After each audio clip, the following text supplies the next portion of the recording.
E hoje nós estamos aqui com um convidado que vem lá de Aracaju, vem de longe, e vem trazer o conteúdo, vem fazer o lançamento.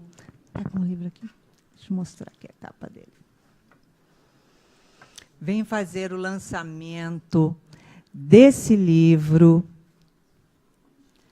Laços do Destino, pelo Espírito Lúcius, e vai estar falando um pouquinho para a gente do que acontece, o que esse espírito traz.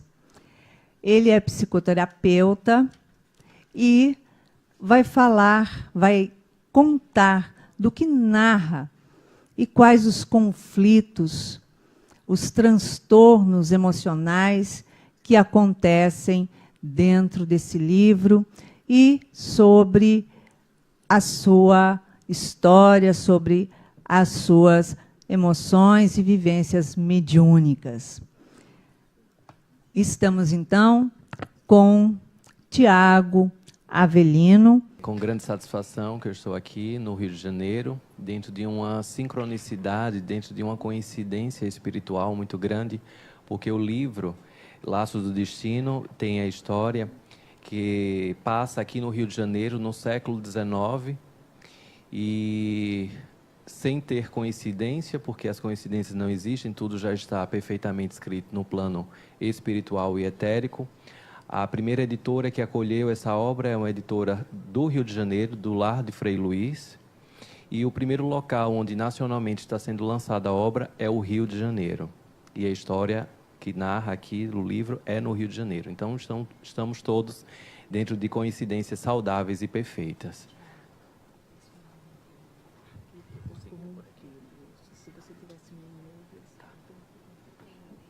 Não, fica com ele, eu fico por aqui mesmo, tá?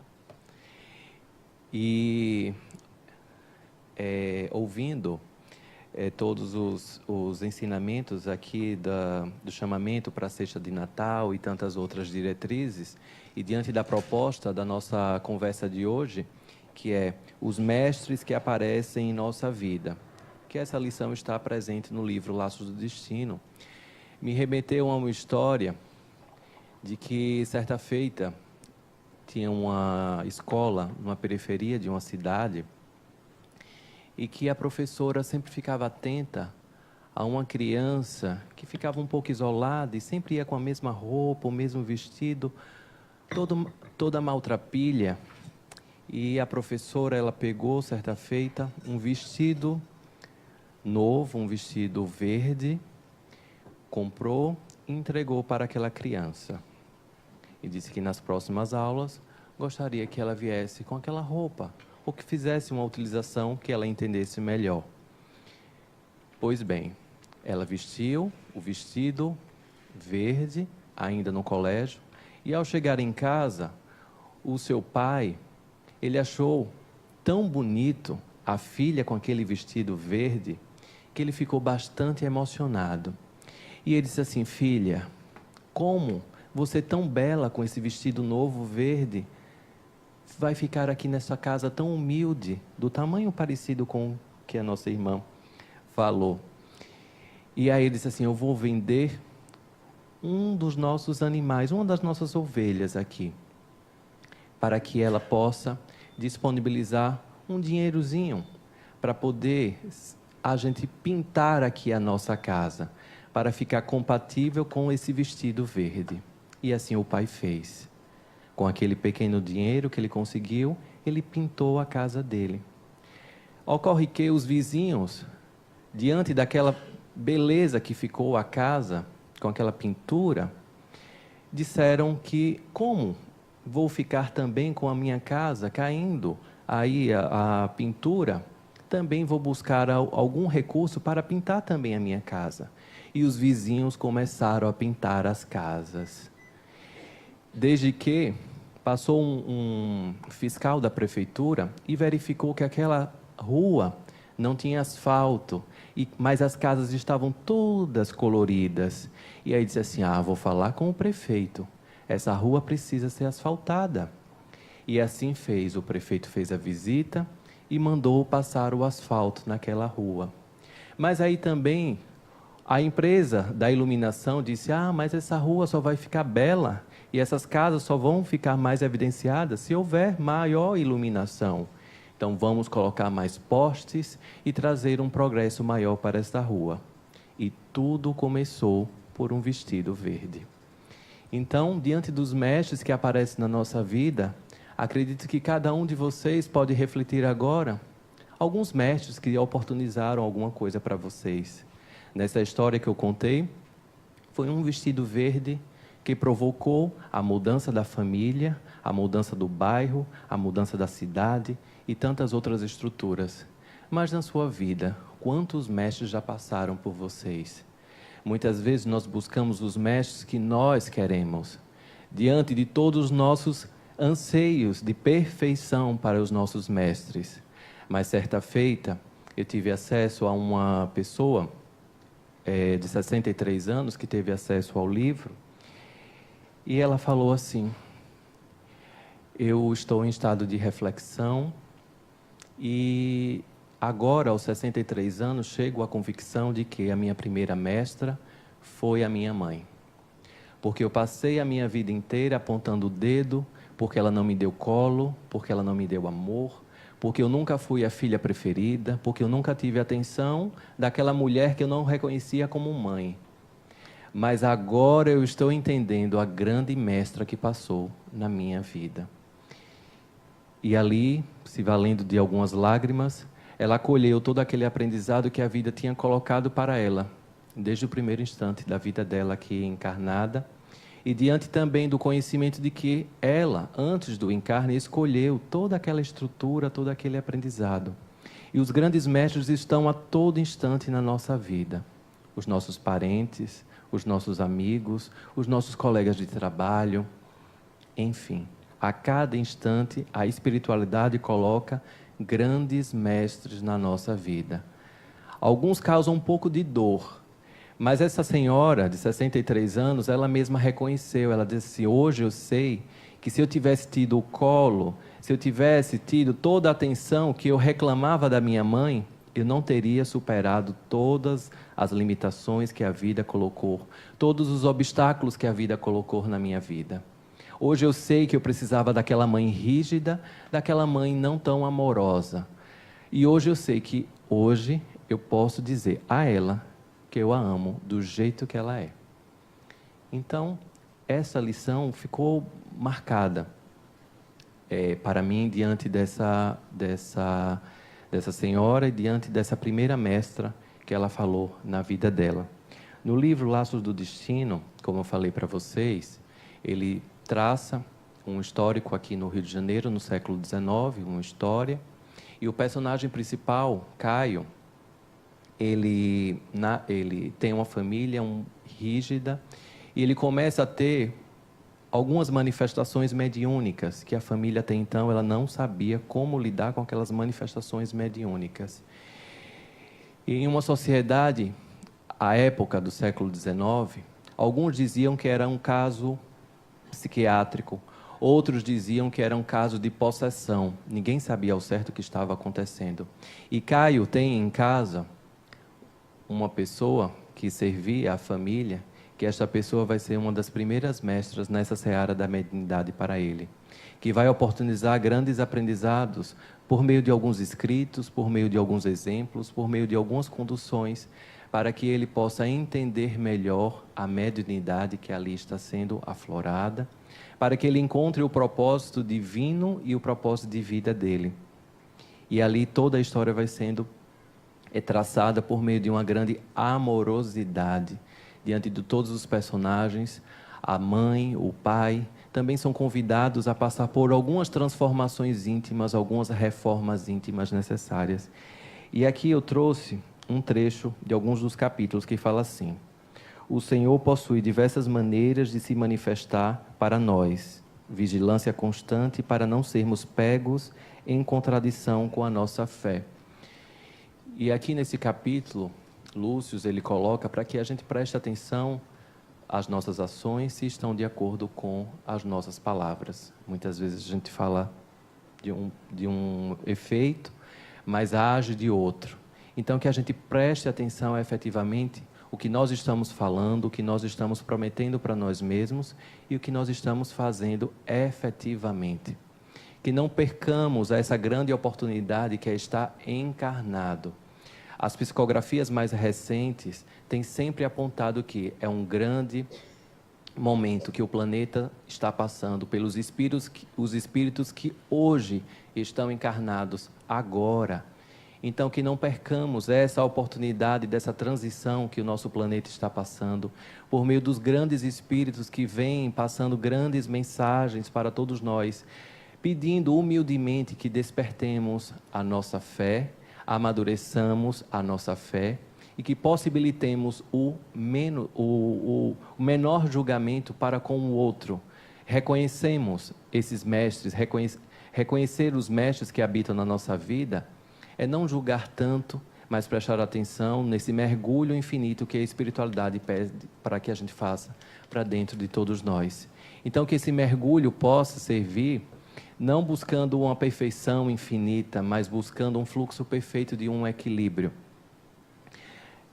Hoje pela manhã, em um outro local, eu contei uma história de que, certa feita, em uma empresa, tinha um funcionário que, na hora do almoço, ele sempre se afastava. E os outros funcionários não entendiam o que estava acontecendo ali com aquele funcionário.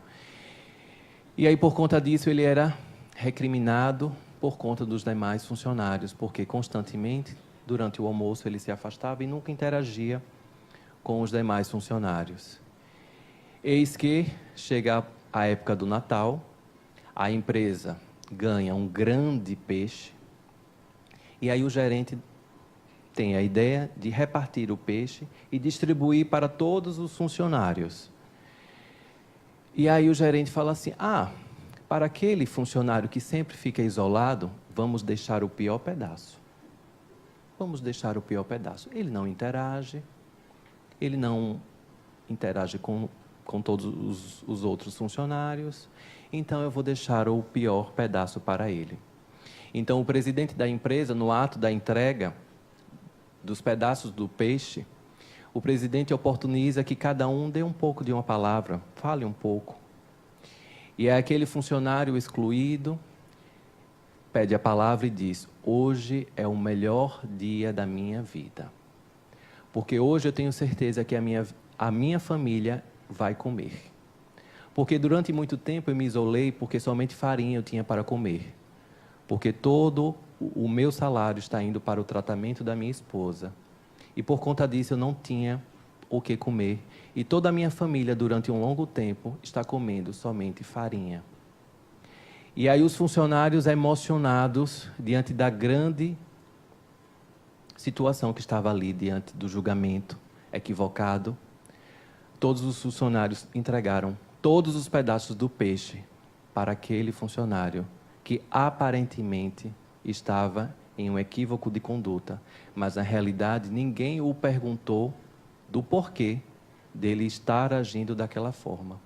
Então, muitas vezes a gente age com alguns mestres da nossa vida, exigindo perfeições, condutas, que a gente desconhece o que está por trás daquele comportamento. Então, que sejamos mais amorosos com todas as pessoas que habitam na nossa vida. Que possibilitemos que o outro fale a história, o que está acontecendo para o outro, porque a espiritualidade, ela distribui a amorosidade sempre para nós. Mensagens, literaturas, todo o aconchego de uma casa espiritual, tratamentos numa casa espiritual, isso tudo de uma maneira muito amorosa, sem perguntar a nossa história, sem perguntar qualquer tipo de situação que estamos passando em termos de julgamento. Todas as casas, elas recebem ali a cada um de acordo com o que está precisando. Então, que prestemos atenção aos sinais e aos nossos atos e comportamentos, para que possamos ter uma fé dentro de uma inteireza, para que possamos ter uma fé real, uma fé que possibilita que a espiritualidade encontre portas abertas na nossa alma. Porque muitas vezes a gente pede, a gente se coloca à disposição de tratamentos espirituais, mas as nossas portas da alma estão todas fechadas. É preciso que alguma porta seja aberta para que todo esse transformar seja real na nossa vida. Então, o livro Laços do Destino, nesse capítulo, traz lições fantásticas diante desse despertar efetivo da nossa alma.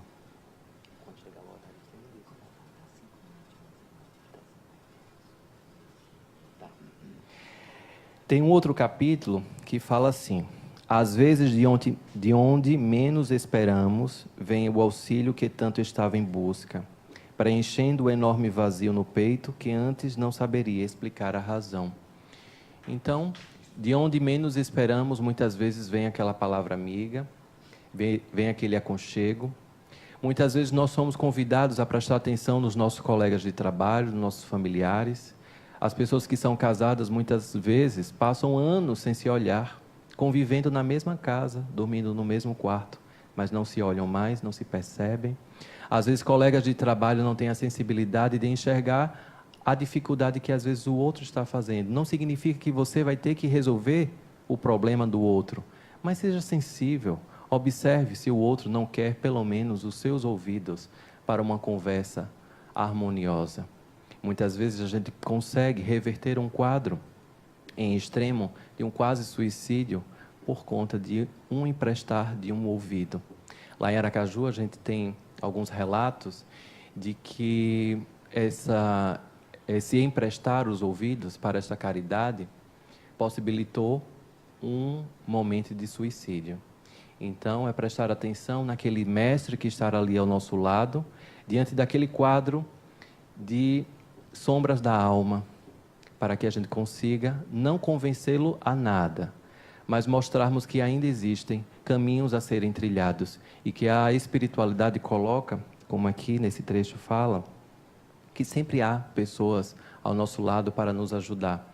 Pessoas que oportunizaram o nosso primeiro emprego, pessoas que confiaram em nós em várias situações da nossa vida. Então, que possamos reconhecer a espiritualidade também naquelas pessoas. Muitas vezes as portas todas da nossa vida estão fechadas, mas há janelas que ainda estão abertas. Observemos não o dia somente nublado, mas toda a sutileza da chuva caindo ali na nossa janela e aproveitamos também essas oportunidades desses dias nublados e não queiramos somente dias ensolarados, porque todos os dias são dias de aprendizado. E em um outro momento do livro, aqui do Laços do Destino, ele fala assim: quantos e quantos médiuns perdidos neste mundo estão deslocados dos seus propósitos.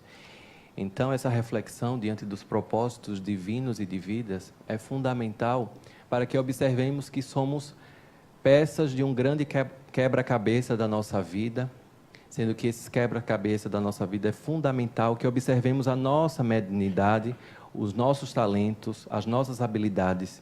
E Lúcio, ele traz aqui no livro Laços do Destino que jamais deseje a mediunidade alheia.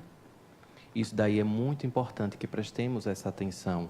Jamais desejar a mediunidade alheia, porque o outro tem aquilo que efetivamente ele precisa para trilhar nesta oportunidade do reencarne, assim como você também tem as suas habilidades dentro da sua mediunidade, ainda não educada ou já um pouco mais educada, cada um dentro dos seus patamares, mas é preciso que você reconheça o mestre que está dentro de você.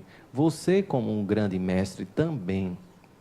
Então, quando a gente reconhece isso, a gente sai do estado de deslocamento da alma, deslocamento dos nossos propósitos. Parece que todas as portas estão fechadas, como eu falei, quando na realidade elas nunca se fecharam, mas os meus olhos é que nunca se abriram para a realidade. Então, que prestemos atenção para os nossos propósitos, reclamemos menos e prestemos mais atenção aos sinais que a espiritualidade vai colocando em nossa vida. Esses sinais que são efetivos, que são reais, mas que precisa da nossa atenção amorosa. que precisamos ser mais amorosos com nós mesmos, porque isso, a espiritualidade, ela é e está sempre ao nosso lado para nos guiar e nos conduzir da melhor forma possível, mas precisamos também fazer a nossa parte. Sem fazermos a nossa parte, não haverá milagres, não haverá condutas como se fosse uma varinha de condão para transformar a nossa vida do jeito perfeitamente que a gente quer.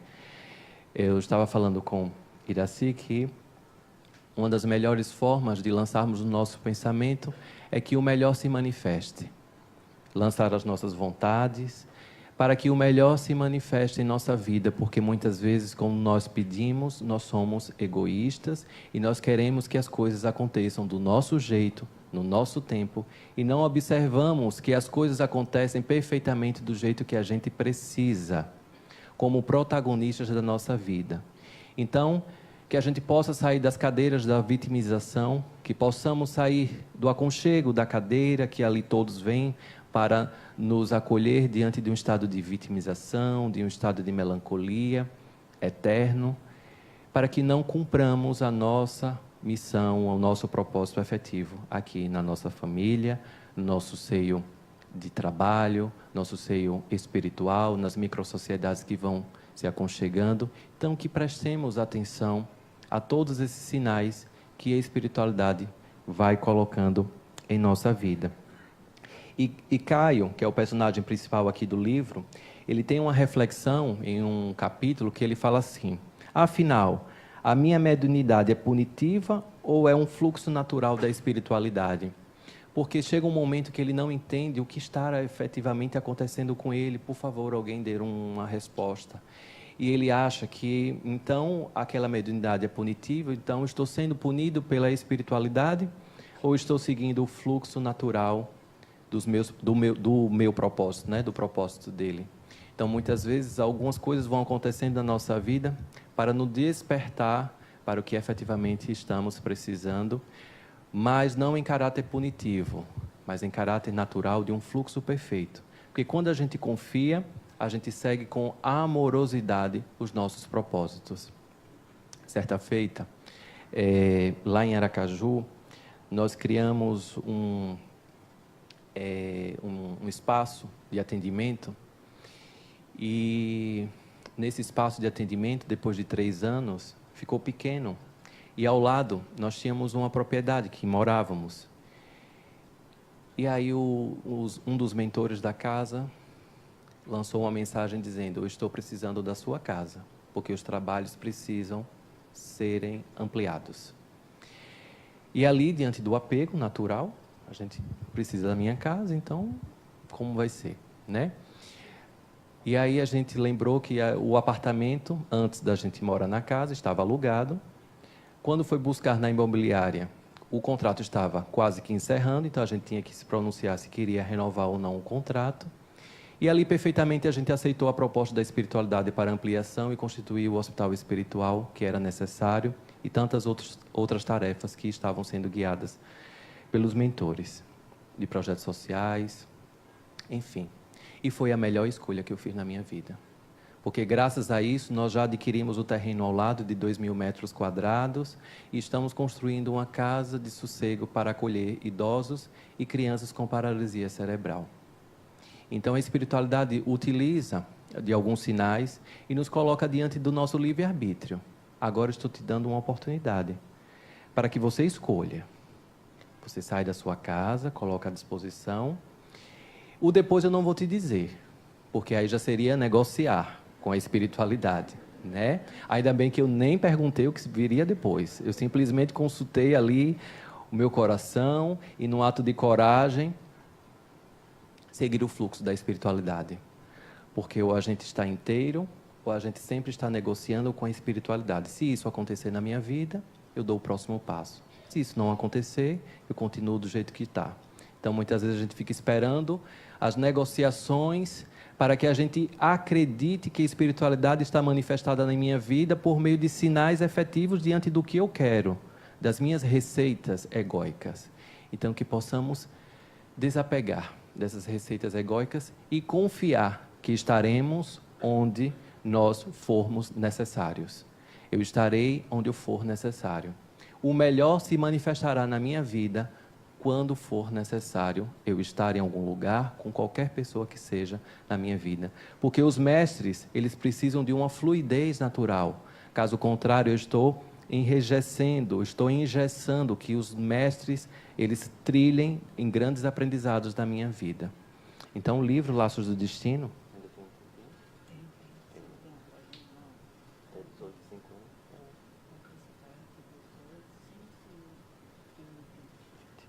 Tá, então ainda temos aqui um tempinho, estava aqui consultando só para deixar tudo disciplinado, porque em falar de disciplina, ao construir esse livro com Lúcio, eu tive um grande aprendizado de disciplina, que eu esqueci de falar no início. Em um dos momentos, geralmente era dia de sábado, às 9 horas, que eu marcava, né? Eu marcava não, era marcado o encontro, né? Que a gente só vai seguindo o fluxo. E aí, às 9 horas, era o encontro, eu cheguei às 9h10, na minha harmonização, sentado para receber as mensagens do livro. Eis que Lúcio, ele fala, por hoje os trabalhos estão encerrados.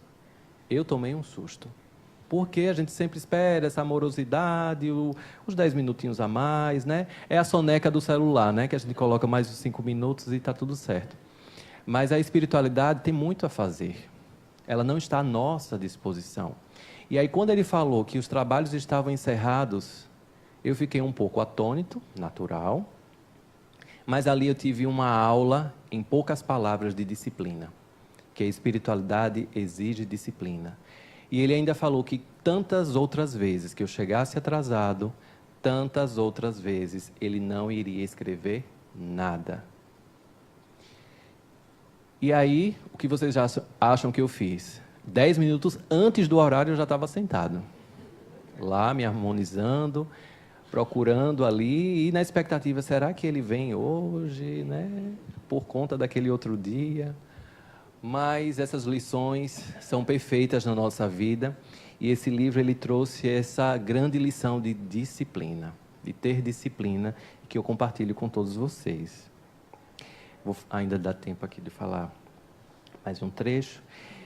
Tem 10 minutos ainda. Tem um trecho que fala assim do livro. O sentimento para ser sentido deve estar com o caminho aberto direto para o coração, pois se existe algum tipo de obstáculo entre cérebro e coração, o que será sentido serão reações químicas do próprio corpo. Tem uma personagem do livro que ela fica prostrada em uma cama por conta de uma depressão, a mãe do personagem principal. E é justamente essa reconexão entre o corpo e o espírito, entre o corpo, a mente e o espírito, essa conexão, diante dessa inteireza que ela é convidada para perceber esse mergulho que ela estava precisando naquele momento de quase depressão, no estado, para que ela buscasse entender o que efetivamente ela estava aqui a fazer nesta vida. O que ela estava fazendo nesta vida. Porque ela era uma pessoa sempre passiva às ordens do marido. Estamos falando da figura feminina no século XIX. Então, era uma mulher sempre passiva às ordens do marido. Já tinha esquecido há muito tempo quem ela era, o que ela gostava, o que ela queria. E então ela é revestida por um sonho, diante de uma manifestação da espiritualidade, e por meio daquele sonho, uma mentora espiritual surge para ela, e começa todo um trabalho de doutrinária, levando-a para hospitais espirituais, para tratamentos necessários das feridas da alma, porque muitas dores que ela sentia, não era do corpo, mas sim da alma. Então, muitas vezes nós sentimos dores que nenhum remédio passa, porque precisamos efetivamente desse tratamento da alma. Nós precisamos prestar atenção quem nós estamos, para descobrirmos quem nós somos. A gente só consegue ser quando descobre quem a gente está. Então a gente precisa fazer essa reavaliação de quem nós estamos, para diante desse nós estamos, verificar quais são os pontos que precisam ser ressignificados. E se precisar de ajuda, que peçamos ajuda. Às vezes a gente fica no autocontrole eterno das nossas atitudes, buscando sempre soluções imediatas por nós mesmos e não temos a humildade de dizer que precisamos de ajuda. Então, se precisar de ajuda, que falemos que precisamos de ajuda. Isso daí é fundamental diante da caminhada espiritual libertadora. Porque a espiritualidade sempre nos coloca por meio das mensagens que estamos aqui para sermos felizes. Estamos aqui para trilhar um caminho de leveza, de oportunidades, de reconstruções de histórias que foram interrompidas em outras vidas, mas estamos aqui diante desses encontros que ninguém aparece ao acaso na sua vida. Que prestemos atenção a esses sinais, que é a proposta da nossa conversa de hoje. Prestemos atenção aos mestres que estão nas nossas vidas. E em uma outra reflexão, fala assim: o inesperado amedronta por demais as pessoas, ainda pobres de espírito. Pessoas essas mergulhadas no mais profundo mundo das aparências e do engano. Certa feita, eu tive acesso a uma frase que era assim: a pessoa é tão pobre, que a única coisa que ela tem é dinheiro. Eu demorei um pouco para entender, mas depois eu fui fazendo uma reflexão. A pessoa é tão pobre, que a única coisa que tem é dinheiro. Somente a matéria, a gente não consegue trilhar um caminho de leveza, de oportunidades. O equilíbrio também na alma, independentemente da religiosidade que cada um acolha, também se faz necessário. Então, quanto mais a gente consegue compreender esse equilíbrio entre o estar na matéria e o vivenciar também a espiritualidade presente em nossa vida, é fundamental. Então, neste capítulo aqui, que vai falar sobre a fé, Lúcio ele coloca justamente essa reflexão sobre esse equilíbrio no estar encarnado, vivenciar a matéria, mas não se deixar trilhar pelas ilusões somente ali da matéria. Que passemos a observar quais são as nossas atitudes exageradas em relação somente à matéria. Que busquemos também a espiritualidade sem negociatas, mas para efetivar o nosso trilhar, porque estamos, afinal, em uma pequena passagem. Estou como Tiago Avelino, mas eu sei que eu não sou Tiago Avelino.